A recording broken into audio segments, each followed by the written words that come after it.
So welcome everybody. Thank you for joining. For those who haven't already heard,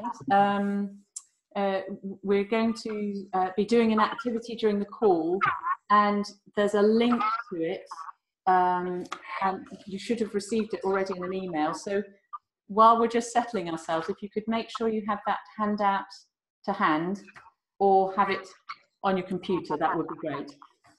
So I'm Tamsin from the listening space in England, and I'm just also going to suggest that any newcomers mute themselves because it will reduce any interference. So if you could put yourself on mute, that would be great. Somebody else is not. Nicola, do you want to put yourself on? Yeah. I'll put you on mute. That's great. So you're on mute then. Anybody else who's not on mute? Okay. So just to explain, at the moment, somebody is still echoing. Now, at the moment, there's 20 of us, 21 of us on the call. Is that right? 1, 2, 3, no. 12, 13 of us. My maths is terrible. 16, 17 of us on the call. And you may be able to see everybody on your screen. You can use gallery view, but I can see all of you.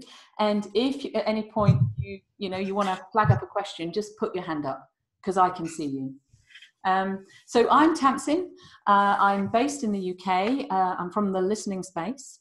And this lunchtime, well, this hour, early evening, I'm going to be talking to you a little bit about how we listen. And then we're going to be doing a short listening activity. Can I just check with a show of thumbs up? Can everybody hear me clearly? Yes? Great. Okay. So, not so long ago, a friend of mine was telling me about a feeling that she had, a feeling of tension that she was experiencing all around the top half of her body. And she identified that it was trying to stay in control that was causing it. There was a time, though I would most likely have said, yeah, I get tension here across my shoulders too. And I would have made some suggestions for her, things that might have made it better. Thinking that I was being helpful and supportive, when in truth, I was bringing the focus of the conversation back to me and my experience. And I think it's quite possible that my unsolicited advice, my suggestions, might actually have caused her to shut down a little bit rather than open up about what was troubling her. But then about 10 years ago, I was introduced to a set of questions called clean language questions that transformed the way that I listen. And they transformed the way that I listen to myself, helping me to connect with what feels right to me in the decisions that I make. These questions also transformed the way that I listen to other people, helping me to understand them better and to connect with them in deeper, richer ways. So in this short talk, I'm going to be telling you a little bit more about what clean language actually is and explaining how and when you might use it. So clean language was developed in the 1980s by a New Zealander called David Grove. And at its heart lies a specific set of questions asked in a way that prevent you from contaminating the conversation with your assumptions, with your suggestions, leaving the other person free to do their own thinking in their own way. And there are just 2 steps to using these questions. Repeat back the other person's words, some of their words, and ask a clean question. And the interesting thing about hearing your own words repeated back is that it invites you to kind of dig a little deeper behind into your thinking, a little deeper behind the words that you've chosen. And it can also feel very validating. So there are 12 basic questions and a number of extra questions, but you can go a long way using just the 2 most commonly used clean questions. What kind of, and is there anything else about? And I'll give you an example. So supposing a friend was to come to you and say, gosh, she was being so disrespectful. All you need to do is press pause, put to one side any notion that you might have of what disrespectful means, and ask a clean question. What kind of disrespectful? Is there anything else about disrespectful? And since these questions prevent you from, or help to prevent you from contaminating the conversation with your own assumptions, they invite a person to say a little bit more without your assumptions getting in the way, it can be really useful to have one or two clean questions up your sleeve in general conversation so that you can check whether the kind of the assumptions that you're making about what the other person, the meaning that you're making of what the other person said, the words that they've used, whether that matches the meaning that was intended. These questions are a really good way of inviting someone to say a bit more so that you can avoid misunderstanding or clear up misunderstanding that may have arisen. And these questions can be used to invite more in-depth exploration. One of the things that makes them really unique is that they can be used to focus on the metaphors that people naturally use to describe their experience, describing one thing in terms of another. So if you remember that friend who talked about the feeling of tension in the top half of her body, rather than saying, you know, have you thought about doing this? Have you tried that? What I actually said was, would you like to explore that feeling a little bit further using some clean questions? And she said, yeah, okay, that would be great. So I repeated back some of her words and asked a clean question. Tension, top half of your body, trying to stay in control. And is there anything else about tension? And she said, yeah. I can feel it from the base of my skull and it's going all the way down to my waist. It's like big iron armor. It's on the outside, crushing inwards. And this armor is solid and rusty, iron. So I repeated back some of her words. A clean question. Solid, iron armor, rusty, on the outside, crushing inwards. And is there anything else about tension? And she looked down and she said, yes, there's a little key. And it's right in the middle of my chest. It's sitting in front of my heart, sitting in a keyhole. And the key is saying, turn me, come on, turn me. Repeated back some, is there anything else about tension? And she went on to say, yes, the armor's impenetrable, and the only way to break in is to turn the key. And she started to turn the key, and all of a sudden she said, whoa, the armor's just gone ping. It's flung open, and the heavy metal's fallen to the floor. And it feels all light and open, and I can move now. And I asked her to reflect on what she now knew. And she said, well, I know it's up to me. I've got a way in now, whereas before I had no choice. Now, if I notice the tension building up, if I feel the armor there, all I need to do is stop, take a deep breath, turn the key, let the armor go. So just a few clean questions. And as if from nowhere, a metaphor appeared, the big iron armor, a metaphor which gave a whole new dimension to her understanding of herself. And I have a metaphor for what needs to happen in order to listen to someone in this way. I have a welcome mat. And what you need to do is, before listening to this person, and as you're listening, you need to wipe your feet on this metaphoric welcome mat. And in so doing, you wipe away any desire to fix, to change, to analyze, to interpret. You simply get curious and clean. And the great thing about these questions is they can be used to explore pretty much any aspect of your experience, from a problem that you might like to gain clarity on, to a creative idea that you might like to explore.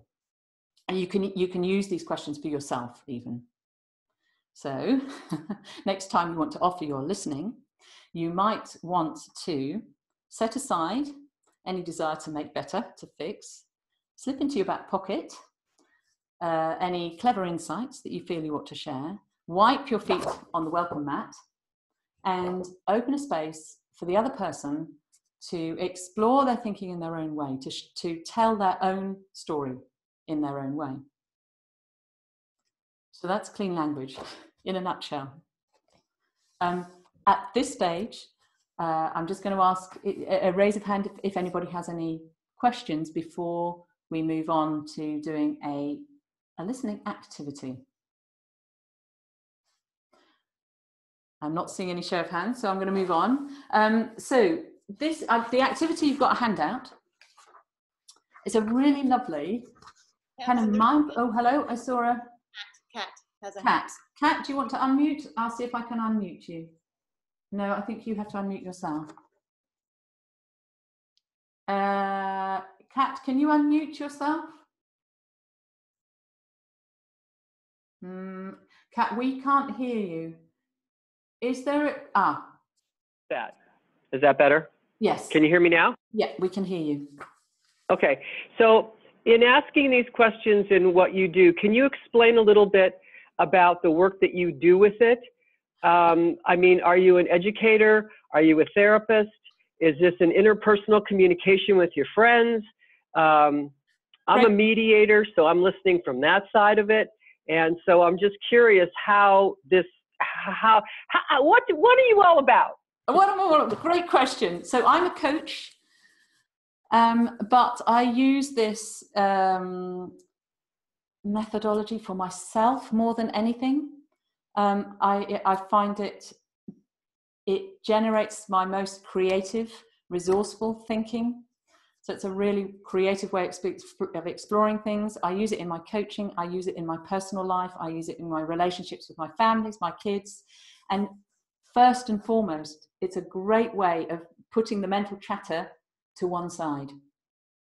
And I've become far more aware of all the assumptions that I'm making, the story that I'm telling myself, as Brene Brown says, the story I'm telling myself. And it's a really helpful way of just saying, okay, right, that goes on one side for the moment. Now I'm going to get curious and I'll find out a little bit more. Does that answer? But in terms of the very more in-depth work, I use it a lot in my coaching work. And people use it in all sorts of different contexts. And I have been running some sessions for mediators, actually. How do you use these questions for two people so that those two people get a chance to tell their story without going into fixing? Okay, right, we'll have time for one more question and then we'll move on to the activity. Hi. Hi, Tamsin. If the person that you are listening to seems to you to be experiencing a fairly intense emotion at the time, is there any difference in the way you respond? No. It depends. Obviously, you set the frame of the conversation. You set the frame of, you ask permission. Do you want to explore that more? And if it's used in a professional context, you already have a contract to be working in that way. But these questions are really, I mean, I use them with my kids all the time. I'm struggling with this report. What kind of struggling? Because there's so much that's going on in my head. You know, he was bullying me. What kind of bullying? But I use these questions in all sorts of contexts. And it's a great way of exploring difficult emotions. Okay. Given the right contract, as it were. Yeah, gotta have a contract. So in the interest of sticking to a time frame, this activity is called Choose an Object. And the reason I've chosen it is because it allows you to, well, it gives you an opportunity to use one clean question. Is there anything else about? It's used repeatedly, but it's also a bit of an exploration through metaphor. So what I need is somebody who's willing to be a volunteer. So I'm going to demonstrate using these questions. The nice thing about this activity is you don't have to say what issue or concept it is that you'd like to explore. You don't have to state that out loud. So I do need someone who's willing to do it. It's a lovely activity, who's willing to do this. And the rest of us I'm going to get you to look at what am I doing, okay, as the facilitator. So we've got a facilitator and an explorer. So is there somebody here that would be willing to do some exploring?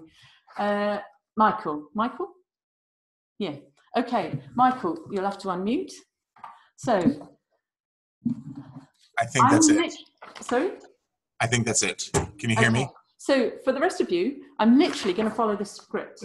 And it seems rather repetitive, but we'll just bear with it. But in order for Michael just to sort of be present to himself in this moment, I'm just going to ask Michael, do you have an object? Pardon me. Do you have a concept or issue that you'd like to explore? And you don't have to share what it is. It doesn't matter. A thing. Yes. Okay. And so I'm going to get you to pause and just take a moment to tune into your breathing. And give yourself time to bring your attention to yourself in the present moment. And when you're ready, bring your awareness back to the room around you. And look all around you. All right. Notice the things that you see and choose an object that represents this thing that you'd like to explore, this issue that you've chosen in some way. So choose an object that represents that in some way. Take all the time you need to do so. Okay. Okay, so you're going to have to tell me what the object is. It is the bag of one of my students on the floor here, and it's filled with many different items. Okay, so what drew you to the bag?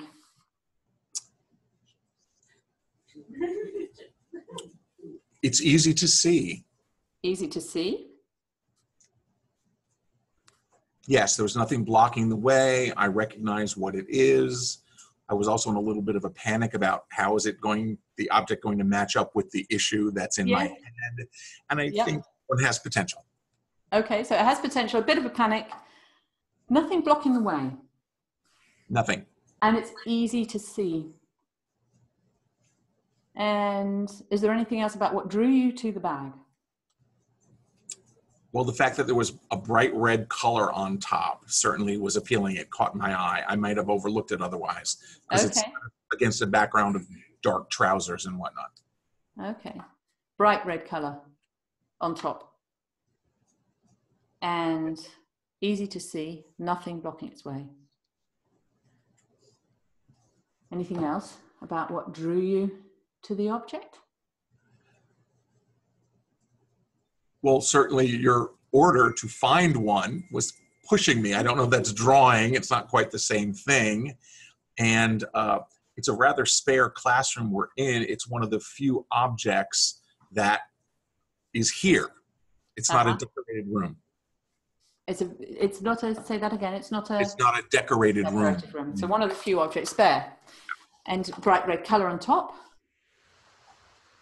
And anything else about what drew you to the object?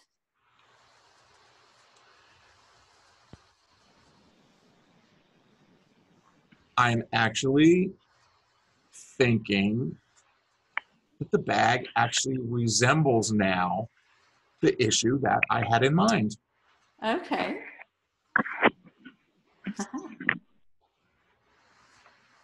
Anything else about what drew you to the bag? Well, it's very full, and the issue is about a lot of fullness.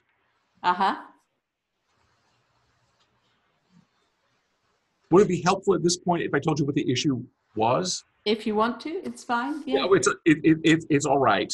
I'm in the middle of a lot of reconstruction at home, and living in a bit of chaos.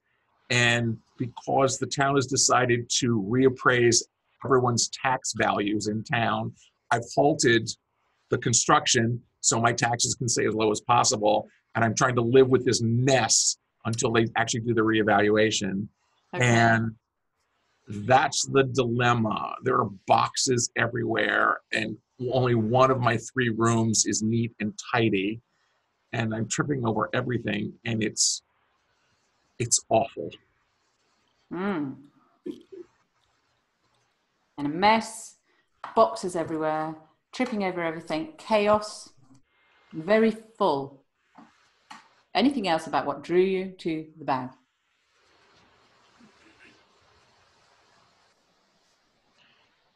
Well, I can see a semblance of order. because the many objects in it are contained, and the chaos in my home is contained by the walls. It's not spilling out the windows or anything. If you walked by, you would think it was a neat and tidy home. So I suppose my reputation is intact, even though my life is not. Reputation's intact, although your life is not. And contained by the walls. Yes. There is a semblance of order. There's an outline of order. That would be like the bag itself, the walls of my home. Okay. Okay. So I can see that there's a potential for order, though there is disarray at the moment. Okay. Potential for order, but disarray at the moment. An outline of order, contained. And what do you know now about all of that?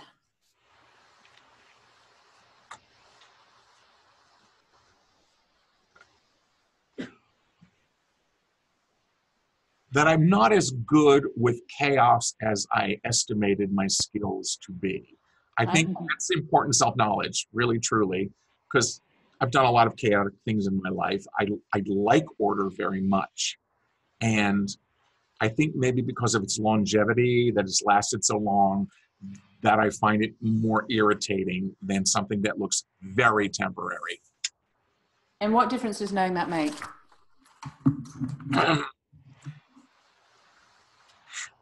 I don't know. I may have to move out and leave it there until I can go back and do the project. I think I may have to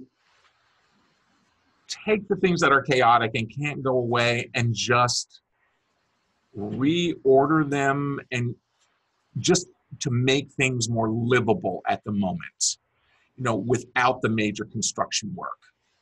Okay. And that'd be okay to leave it? I think so. It's a whole lot more than I expected.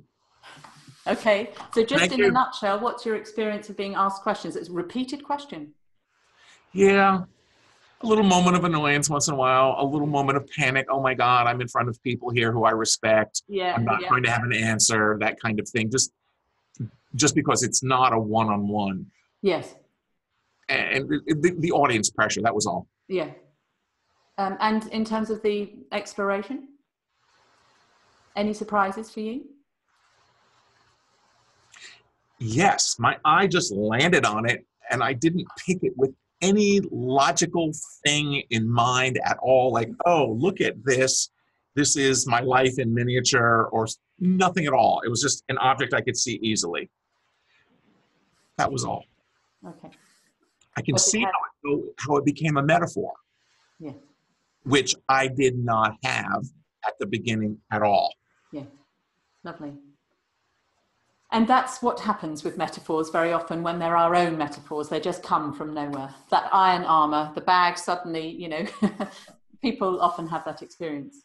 So what I was doing, repeating back Michael's words and asking the question. Sandra, were you going to say something? No. And that's all I'm doing. And I've been writing them down because I find them words difficult to remember. And that's okay. So we would think it'd be nice to have a go, but there'll only be time to do it one way. So this is a bit experimental. I've done breakout rooms a lot with groups. Can I just have a show of hands? Who has used breakout rooms on Zoom? Okay. So the way this works, what we'll do is we'll give 10 minutes and you'll have a chance to do one way of this. So you're going to be in pairs when I put you in breakout rooms. And one person's going to do asking the questions, just follow the script. And the other person is going to enjoy their bit of exploration. And so the way breakout rooms works is you'll be put automatically into rooms. And all you need to do is click on the button that says join that room, and you'll go and you'll meet your other partner. Very magical. And after 10 minutes, you'll be brought back automatically into this room. You'll get a warning that says in a minute, I think 60 seconds, you'll come back to the main room. If you find there's any trouble with getting together in your breakout room, then you can come back to the main room at any stage that you want to. You can leave that breakout room. So it's just a chance to have a go, see what it's like to ask that question, and to let that person wipe your feet on that welcome mat. You've no idea where it's going to go. There's no need for this to go anywhere. It's just a chance to explore and to have a go repeating back the other person's words. That's all you do. Take some of the words and using those questions. Is there anything that you need to know, anything else that you need to know from me before I put you into breakout rooms? You'll get to meet your partner. You'll have to unmute if that's the case, and you'll obviously have to unmute when you're in the rooms. So I'm going to do this and hope that will work, excuse me. So we're going to have 10 minutes, and we'll have automatically 2, 3, 4, 20 people, aren't there? 21. So we need 10 rooms. If there's any issue and you find yourself in a room on your own for a couple of minutes, then come back to the main room here. I'll stay in this room. So that's right. I'm doing the right maths, aren't I? 1, 2, 3, 4 times 5. Okay. Enjoy. And I'll see you in 10 minutes.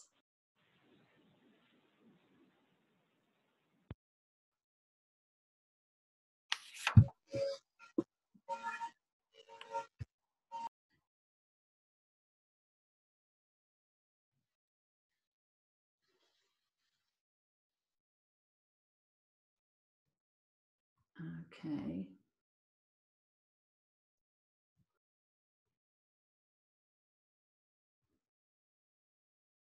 Ava, have you got an instruction to go to join a room? No, not yet. No, you should have done. Where would I find that? Perhaps it's... If it should just come on your screen. Don't worry, because there may be a few that just stay here. Yeah, no, nothing's appeared yet. Okay. So how would you, I'm going to keep an eye on the time. How would, oh, wait a minute. Let's just press pause. Let's see. Yeah. Yeah. Thank you. It's quite powerful, yeah. Metaphor can be very powerful. Mhm. While we're waiting for the others to come back to the room, are there any noticings, any questions? Oh, Hello. no. Hi. Hi. Everybody. Back. Right, we have 5 minutes to just kind of share. Is there anything that you would like to ask or share? Ava.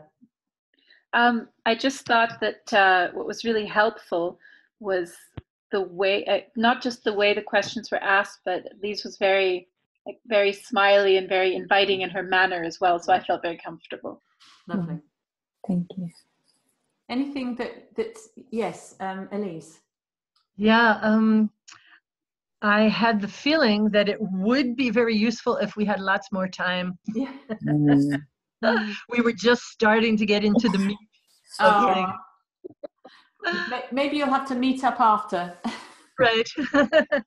I mean, you're welcome to stay on. It is, I mean, we have a short space of time for this session. Right. It's a lovely activity to do, and to have time to do it. Right. Lovely. Hi, yes.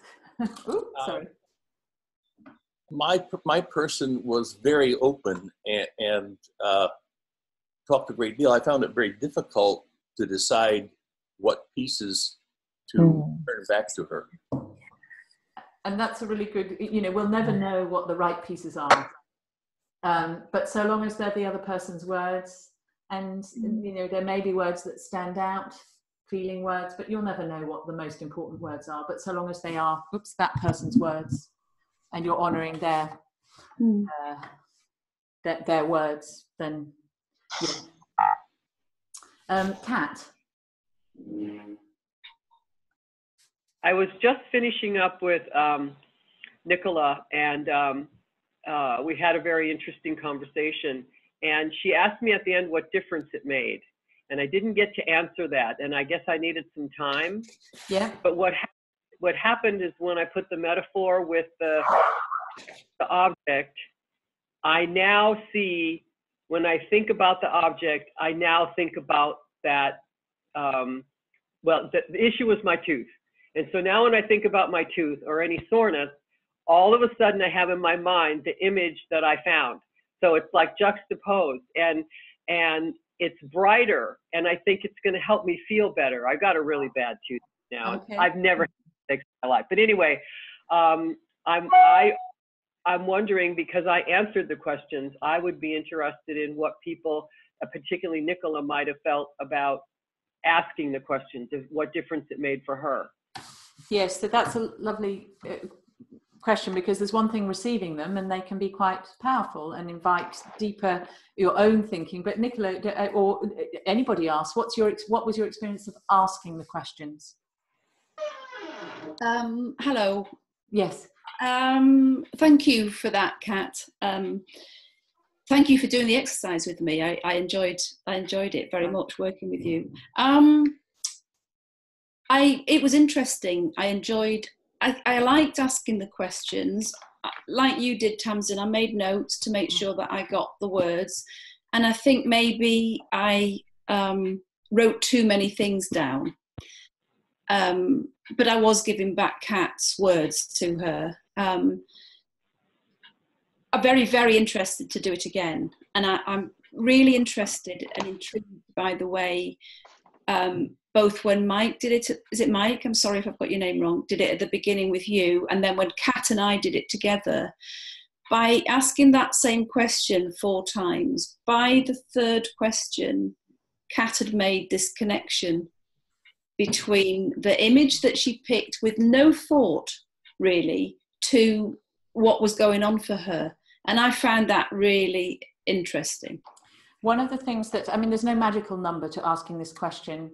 And it's just surprising what can happen when you sit back and let that person explore.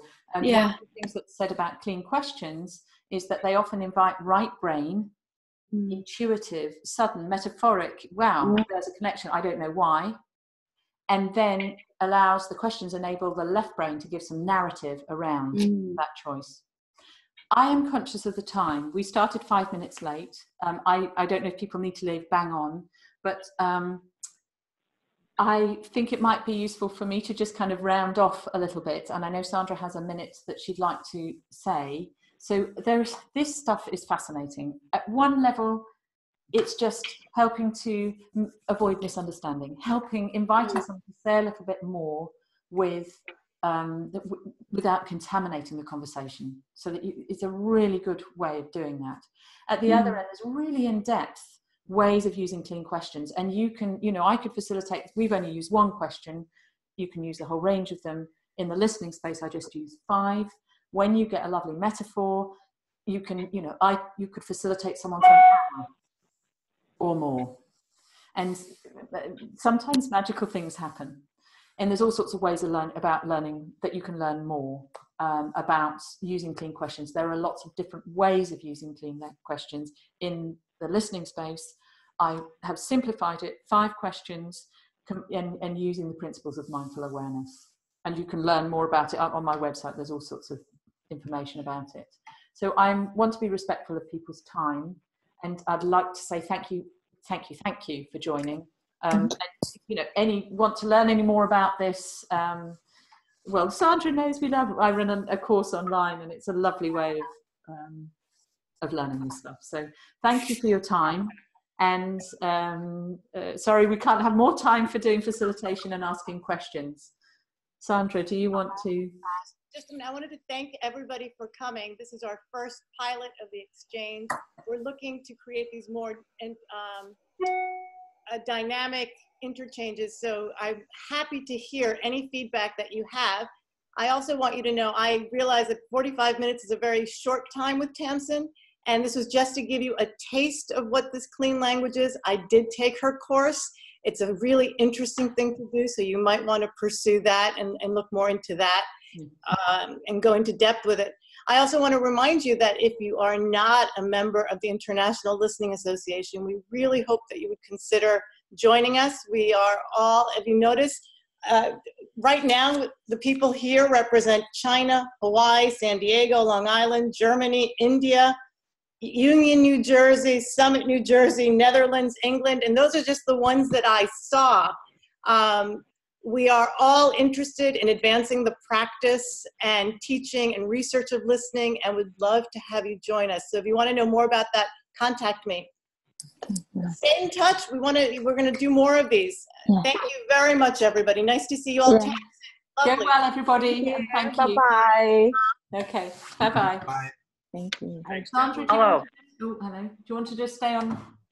Yes. Press pause. Yeah. God, I hope I pressed.